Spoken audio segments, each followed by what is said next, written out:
Bon les gars, c'est la merde, hein. J'ai regardé les stats de la dernière vidéo, les gens s'abonnent pas, les vues baissent. De quoi faut-il parler? De Chainsaw Man.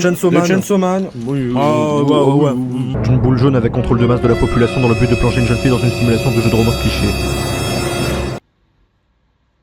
Mais c'est qui a recruté ce génie? Avec tous les animés qui sortent en ce moment, il y a vraiment de tout à regarder. Isekai, shonen, comédie, action, tranche de vie, romance. Quoi? Aucun de mes vrais gars ne regarde des romances, hein? Vrai mal alpha ne regarde que des animés avec de la bagarre. Y en a marre de se demander: oh, il va finir avec qui? Chez qui va embrasser? Avec qui il va avoir un baiser indirect? Oh, c'est quand qu'ils vont se prendre la main? Nibar, et encore Nibar. Vous en avez marre de tout ça? Pas des Nibar, évidemment. Bah moi aussi, et c'est pour ça qu'on va parler de Romantic Killer.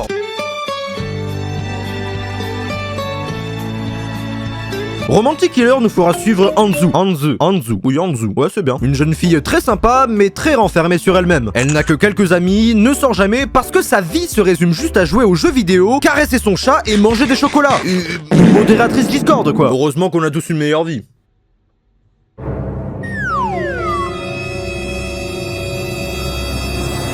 Mais un jour, elle reçoit dans un carton un jeu vidéo, qui s'avère être un jeu vidéo de merde. Autant vous dire que Sheshune serait content de cracher dessus. Mais dans ce jeu, il y a une créature magique qui en sort, et qui explique à Anzu qu'elle a été choisie pour une expérience qui consiste à lui faire vivre la vie d'une protagoniste de romance. En gros, comme dans le jeu vidéo, elle va tomber sur des beaux gosses dans la vraie vie, très beaux gosses même, et va finir par tomber amoureuse d'un de ses prétendants, un peu comme Pénélope, sauf que personne n'ira venir la sauver en bandant un arc. Un arc, j'ai dit un arc! Car cette merde jaune a des pouvoirs, hein. Ainsi, pour que l'expérience soit un succès, il faut des conditions. Pour que Anzu trouve l'amour, on lui enlève le chocolat, son chat, ses jeux vidéo et même ses parents qui sont partis à l'étranger. Tout ça bien sûr en étant forcé de participer et en ne pouvant rien faire. Donc elle a deux choix, se prêter au jeu ou combattre la romance et vaincre tous ses prétendants. Je m'emballe beaucoup. Sauf qu'elle tombe rapidement sur un beau gosse et lui pète son téléphone. Ce même beau gosse va retomber sur elle, encore et encore, jusqu'à ce qu'il y ait contact et qu'ensuite un autre beau gosse sonne à la porte, qui est en fait un de ses amis d'enfance, jusqu'à ce qu'un autre beau gosse l'écrase sur la route, un beau riche blond, qui m'a tout l'air d'avoir fait fortune entre 39 et 45, mais passons. En gros, on va suivre Anzu faire face à plein de beaux gosses dans sa vie de tous les jours, et lutter comme jamais pour les repousser, les dégoûter, en bref, faire tout l'inverse d'une romance, et ruiner l'expérience, ainsi se venger de la petite chose qui lui a enlevé ses trois meilleurs trucs dans la vie. C'est bon? Vous avez tout compris? Ok. Maintenant, essayons de regarder ça sous un autre angle. C'est l'histoire d'Anzu, qui voit son monde, son entourage, se faire laver le cerveau. Une petite bête jaune avec une mini-cape vient lui jeter un sort, celui de vivre l'enfer des jeux de drague japonais. Mais dans la vraie vie, ce qui comprend des modifications de souvenirs, de la manipulation de masse, de gens et du climat. Et quelques tentatives de meurtre aussi. Attends, c'était pas dans le jeu vidéo ça? Si, regarde, c'est marqué: faire des bisous aux beaux gosses Avec la déferlante de Poséidon. Cool. Donc Anzu verra toute sa vie devenir une simulation irréelle de jeux de drague, confrontée à des beaux gosses dessinés à la chaîne dans une usine désaffectée à Taïwan, qui devront interagir avec elle pour tomber amoureux. Et elle, sous la torture de ce monde horrible, devra céder. Mais heureusement pour Anzu, elle est forte, peut-être même un peu trop forte. Donc le véritable objectif sera de se venger de cette merde jaune et contrecarrer ses plans. Donc subir tout ça, mais ne pas tomber amoureuse. En aucun cas. Oh, mon fanatisme pour JoJo's Bizarre Adventure ressort. Je vais devenir gay. Privée de chocolat, de jeux vidéo et de beaux petits chats. Oh putain, c'est quoi ce truc? Elle devra se battre seule contre le monde, des beaux gosses et littéralement une pomme de terre parlante, que je verrai bien en tartiflette. Mais là je suis d'accord avec vous, le concept a l'air plutôt cool si vous êtes fan de romance. Et les gens qui sont pas trop romance iront me dire: mais Yorin, mais enfin. Mais c'est éclaté. Mais croyez-moi, c'est un putain de banger en fait. C'est un banger putain. Ah, je suis pas le seul à le dire, hein. L'identité de cette série est vraiment loin de l'image qu'elle a, de ce qu'elle paraît être. Pour la première raison, que le concept de l'anti-romance est franchement original et s'additionne assez bien au genre de la comédie. Car souvent dans les comédies romantiques, on remarque que c'est le truc qui s'éloigne le plus de la romance en fait. J'attends plus que Shirogane et Kaguya s'embrassent que de renouveler ma situation à la CAF. Mais j'en parlerai dans ma prochaine conférence à Paris. Donc en fait, on va la suivre batailler contre la romance en gros. Alors que moi, je me bataille tous les jours contre l'obésité et l'hypertension. À chacun son combat. Vous pourriez arrêter de me filmer? C'est plutôt cool, car cet objectif nous fait sentir en symbiose avec le personnage principal. Ces événements de romance nous font chier, ça la fait chier aussi, alors elle se bat contre. C'est pilement ce qu'il nous fallait, de la pure logique comme 8 est égal D.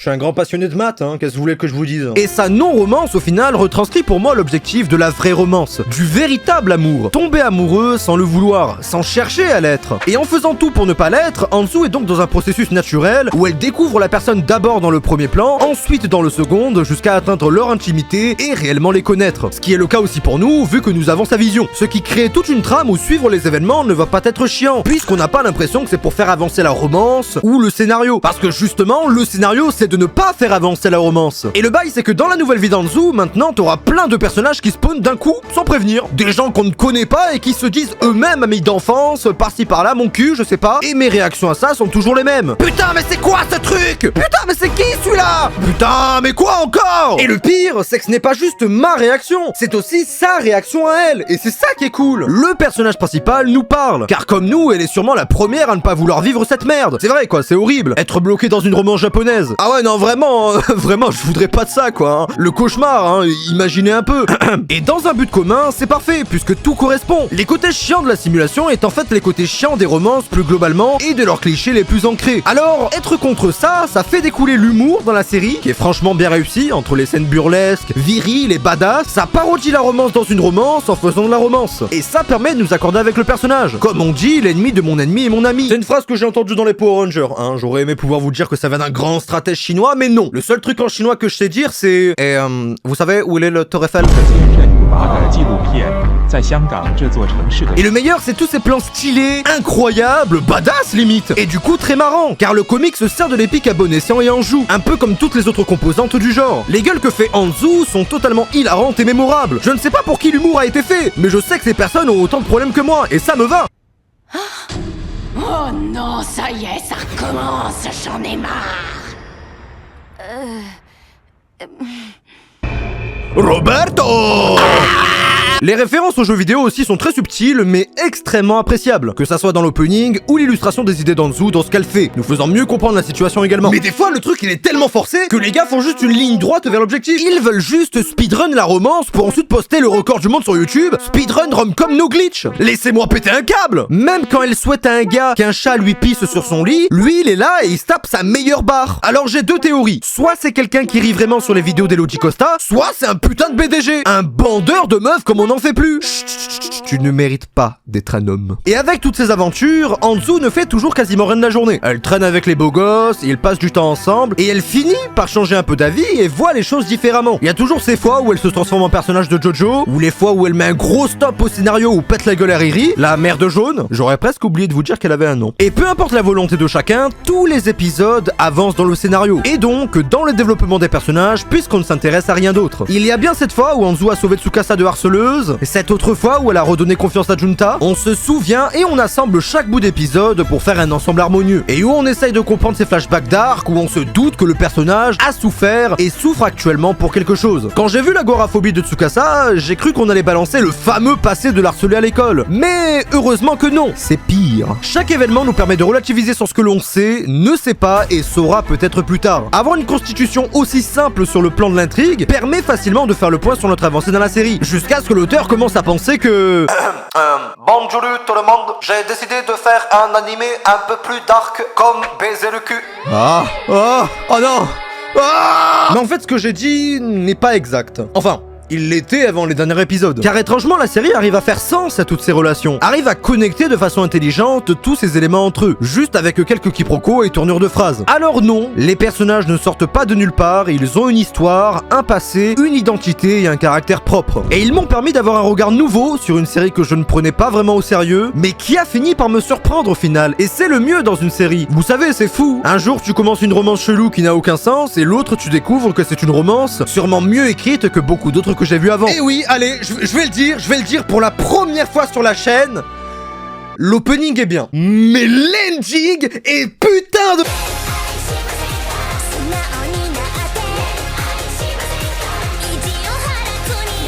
Même à travers tous ces éléments chill, qu'on pourrait qualifier de tranches de vie, se passent de vraies choses. Oh, regarde un petit chaton et boum, agression sexuelle. Les vrais problèmes frappent d'un coup car tu ne t'y attends pas. La colorimétrie saturée de l'animé et son ambiance joviale nous fait croire que rien de très sérieux ne peut se passer. Alors que si, agression, vol, menace et stalk, qu'est-ce que c'est d'être une jeune fille au lycée, d'attirer l'attention, se faire des amis, expérimenter la trahison, ensuite le réconfort, tout ça ne fait qu'augmenter mon champ de vision sur la série entière. Car non seulement les personnages sont complets, bien amenés et développés, mais en plus ça te fait réaliser à quel point Anzu est un personnage incroyable et qu'en fait elle mérite largement d'être le point central de cette histoire. C'est rare d'avoir autant de légitimité en tant que protagoniste de rom-com, mais là ça crève les yeux. Sa personne et ses bonnes actions ont fait son entourage si bienveillant. Est-ce que Anzu est la fille parfaite parce qu'elle joue aux jeux vidéo? Certainement pas, hein. Elle est surtout parfaite parce que... Elle porte des crocs, putain! Rien que ça me suffit à m'identifier à elle, hein, je préviens. Bah, en vrai de vrai, elle a un caractère que j'adore, qui me correspond, elle répond au tac au tac, ses expressions d'homme giga-tchad ultra musclé dès qu'elle devient sérieux ne manquent jamais de me faire rire, ou a fortiori de me faire sourire. Elle respire une si grande joie de vivre que ça fait kiffer, voilà, c'est tout. Mais la série prend ensuite des dimensions inimaginables. Le début te fait avoir des a priori sur tout, ce qui est bien normal et même validé par le personnage principal. Sauf que l'animé va creuser encore et encore jusqu'à comprendre totalement le personnage de fond en comble. Tsukasa, par exemple, montré au début comme un fils de putotin, a en fait une très bonne raison de ne pas supporter d'être en public, d'attirer l'attention. L'ami d'enfance un peu forceur a en fait aussi de très bonnes raisons d'être comme ça. Le gosse de riche condescendant et hautain, c'est un enculé. Y a vraiment aucune raison. C'est dingue comment la série parvient à parler à tout le monde. Est-ce que je m'attendais réellement à m'inquiéter autant pour des beaux gosses de jeux vidéo ou pour une grognasse aux cheveux rouges? Est-ce que je pouvais m'attendre à ressentir autant de pression, avoir une boule au ventre pour une putain de fiction amoureuse? Vous vous rendez compte que la série va bien au-delà de la simple histoire d'amour, que la série ne se limite pas juste à ce que j'ai raconté avant. Dans la vidéo évidemment, hein, faut pas abuser. C'est tellement une dinguerie que j'ai envie de vous spoil pour vous dire à quel point c'est bien, rendez-vous compte. En fait, Romantic Killer est le genre de série dont on se souvient des années après, que ça soit de par sa réalisation, son concept, ses personnages, ou son intrigue captivante, prenante et simple à comprendre. Quand t'es vers la fin de ce genre de série, tu sais déjà que t'es en train de regarder un truc à part, un truc vraiment bien, un truc qui a vraiment cherché à être bien. C'est agréable à suivre et à voir évoluer. Tous ces personnages que tu ne connais pas vont se donner un spectacle pour mieux se faire connaître. Et au bout d'un moment, on va finir par les apprécier, par le pur forçage des choses, eux et l'ambiance qu'ils laissent partout où ils vont. Tsukasa, l'ami d'enfance, le beau riche, et même l'homme de main, bizarrement je l'apprécie beaucoup. Anzu, qui est juste trop drôle. Non mais vraiment, regardez, c'est quoi cette tête? On dirait qu'elle s'apprête à présenter la météo sur Gulli. Moi qui m'attendais juste à voir une meuf repousser des gars, je ne suis pas déçu. La série a réellement compris ce que c'est d'ajouter de la valeur à une adaptation. Tous les avantages qu'a un animé sur un manga ou un light novel ont été utilisés à bon escient. Pas de façon folle et incroyable comme le ferait Chainsaw Man par exemple, mais de façon simple, intelligente et modérée, de sorte à ce que l'expérience soit agréable et mémorante. Pour une petite série Netflix sortie de nulle part, que je n'ai vue dans aucune pub, dans aucun tweet de Netflix, niveau promotion, je sais pas ce qu'ils ont fait, franchement je suis époustouflé. Voir des romances aussi bien faites aujourd'hui me donne espoir pour la suite. Et d'ailleurs, pour la saison 2, c'est compliqué. À vrai dire, l'animé se base sur le manga qui n'a que 4 tomes. Juste 4 tomes, hein, y a pas de tome qui va sortir après, hein, c'est fini, finito. Donc vous l'avez compris, l'animé a tout adapté, et le manga se finit de la même façon que l'animé. Je dirais même que l'animé a honoré le manga, mais bref. À présent, si une saison 2 était produite par Netflix, ça serait une adaptation exclusive en animé, ne se basant plus sur le manga, et créant une histoire nouvelle. Je ne suis pas sûr que j'apprécierais autant, bien que j'ai envie de connaître la suite. Donc en bref, si Netflix décide de le faire, ce que je doute au vu de comment la série a marché, ils n'auront plus de quoi se baser sur le manga. Est-ce que c'est une bonne ou une mauvaise chose? Je ne sais pas. Je sais juste que dans l'état, j'adore l'animé comme il est. Peut-être est-ce mieux de garder ce bon souvenir qu'on a de l'œuvre, plutôt que de le réduire en miettes en essayant de faire une suite forcée pour l'argent. Et beaucoup d'animés dans ce cas me donneront raison, hélas. Malgré la dépression après avoir entendu ça, si cette vidéo vous a plu, je vous invite à aller voir celle-là, sauf s'il est 4h du mat, allez vous coucher quand même. Car sur ce, c'était tout pour cette vidéo, j'espère qu'elle vous aura plu et qu'elle vous aura aidé. Si c'est le cas, n'hésitez pas à vous abonner, liker, partager, ça me ferait vraiment super plaisir. Merci à tous pour votre soutien, je le dis franchement très rarement, mais là j'avais envie de vous le dire, en vous disant à une prochaine vidéo. En attendant, portez-vous bien, ciao bye.